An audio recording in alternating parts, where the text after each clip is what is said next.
Hello everybody, Roger Sherman with EcoCentro. It is now Monday, 8th of July. We're in the aftermath of the passing of Hurricane Beryl, which was, there's some arguments about whether it came in as a category 3 and then reduced to a 2 or hit as a 2. But it was pretty powerful, and we're going to take you through some of what happened and then talk a little bit more about how our clients fared and how our systems fared, and we've got very good news to report on that, so keep watching the video. And if you haven't done so already, please subscribe to the channel, and that way you can get notifications when we upload new content, and then you wouldn't have missed any of the 5 updates we did prior to the arrival of Beryl. And firstly, we're very pleased, of course, to report that we've not heard of any loss of life or serious injuries in Mexico, although, of course, very sadly, in other parts of the Caribbean, there were deaths, and of course our heart goes out to all those affected by this storm, many of whom had it way worse than we did. In addition, as of today, we've not heard a single report of any of our systems being damaged, and not a single panel blown away by the winds. We have not heard, of course, from all 2,500 plus of our clients, but we have heard from those who are right in the track of the eye of the storm, and they are reporting no damage, which is fantastic. And it's also, of course, a testament to the quality of our anchoring and our racking systems and high quality work by our engineering team that installs these systems. So this is the spot I was standing on back in 2020 when we had Gamma and Delta. We've just gone through Hurricane Beryl. This was a strong hurricane, came in as a category 2. I'm up here on my roof, and I'm very glad to report that not only my panels are fine, no problems at all, but in the background there you can see my neighbour's panels. His are fine as well. If you haven't done so already, please subscribe to our channel and hit the notification bell so you can get updates whenever we upload new content. And of course, this helps us reach more people because it bolsters our visibility on YouTube. So please do that, and we appreciate that you are a subscriber. Now, it seems that Beryl took a slightly more northerly track than was originally forecast. I'm going to show you the track here. And based on the coordinates that are issued in the updates by the National Hurricane Center and tracking that excuse me, on Google Earth, I reckon that the center of the hurricane made landfall approximately 25 kilometers, about 16 miles away from Puerto Venturas and my house where I am filming this video. So basically it was right on top of us. In our little community here in Puerto Venturas, we have a lot of trees down. The roof of the gas station basically was tilted over, completely had to be lifted up by a crane. And there are a lot of trees down and debris and everything. And of course, like almost all my neighbors, I got involved with the cleanup, and we're working quite hard to clean up all the leaves and branches and everything. And during that process on Saturday, I must have come into contact with either leaves or branches from a Chechen tree. If you haven't heard of that tree, basically, I don't know if you can see it here, but I've got a rather nasty rash on my arms and on my legs, and these burn and itch like crazy. So note to self and note to anyone else, when you're doing cleanup after a storm, long sleeve shirt, gloves, long sleeve pants, hat, protect yourself better than I did. Due to my backup battery system, which we looked at in some of the previous updates, we had power leading up to the storm, right through the storm, and after the storm, even though the CFE grid had collapsed and gone down.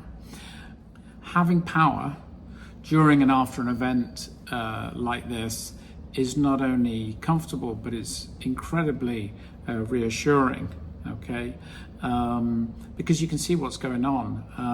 I remember in Wilma in 2005 going through a storm with no power, and that lasted for about 3 days. And at night it was terrifying because you could hear all these noises, but you didn't know what they were, and you could never find out until the morning what had blown over or what had blown by, or etc. So yeah, having power makes a huge difference. We've had a ton of questions from clients about backup and how a backup system could be added to their system. And in fact, there are so many questions about that we want to answer and want to explain. We're going to do a completely separate video on that. As somebody who has to deal with CFE on a very regular basis for grid-tie contracts and that sort of thing, we can often get very, very frustrated with their bureaucracy. But credit where credit is due. Their response was very rapid. When I saw a big power pole on the highway down and lots of lines down here in Puerto Venturas, I thought it'd be several days before we had power. But actually, for most people, it was done by zones, obviously, but most people in Puerto Venturas had power restored by roughly 11 o'clock on the 6th, which, you know, that is a pretty good response from CFE, and thank you to them and all the line workers. For many people, losing the power is the worst part of riding out a hurricane. And the longer the outage, the more uncomfortable it becomes. Because for many people, they require electricity to run their water pumps, so they have no water running. But also, everything in your fridge is beginning to defrost, or the freezer, you know, the ice is melting, etc., and you don't want to open the fridge and close the fridge because you know that's going to make it worse. And of course, for most people, because they have no power, they also lose their internet connection, and they're just relying on cell service, which often in these events can be very, very patchy.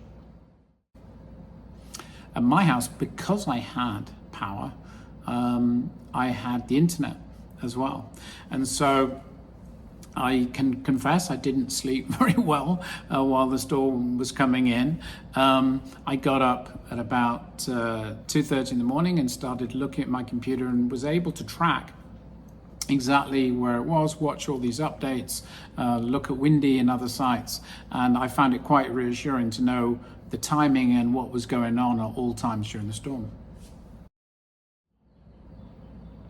We have received many messages from clients thanking us for the quality of their installation and the fact that their panels didn't blow off, even though they either saw or have heard of, sadly, other installers' panels not faring so well. So thank you. We really appreciate that feedback, and it's lovely. It's things we share with our installation teams and our design teams, and it's the main reason we do what we do. We want to be known as the quality installer in this area. And, you know, talking about keeping in touch with you as our clients, obviously if you subscribe to the channel and hit the notifications bell, you'll be sure to never miss any of our content, and we'd really appreciate it if you do that. The majority of our clients have remote monitoring, okay? And that remote monitoring is done through the internet. That's how the data gets up to the cloud. So we have had situations where people have lost power, and we've had situations where people have lost the internet, and we've had situations where people have lost both. But as soon as your power is restored and your internet is restored, we're able to check your system remotely. And it's not the same as having an engineer going and checking the panels, but we can see what's going on with, if you're on a microinverter situation, for example, each one of the microinverters, how that's reporting.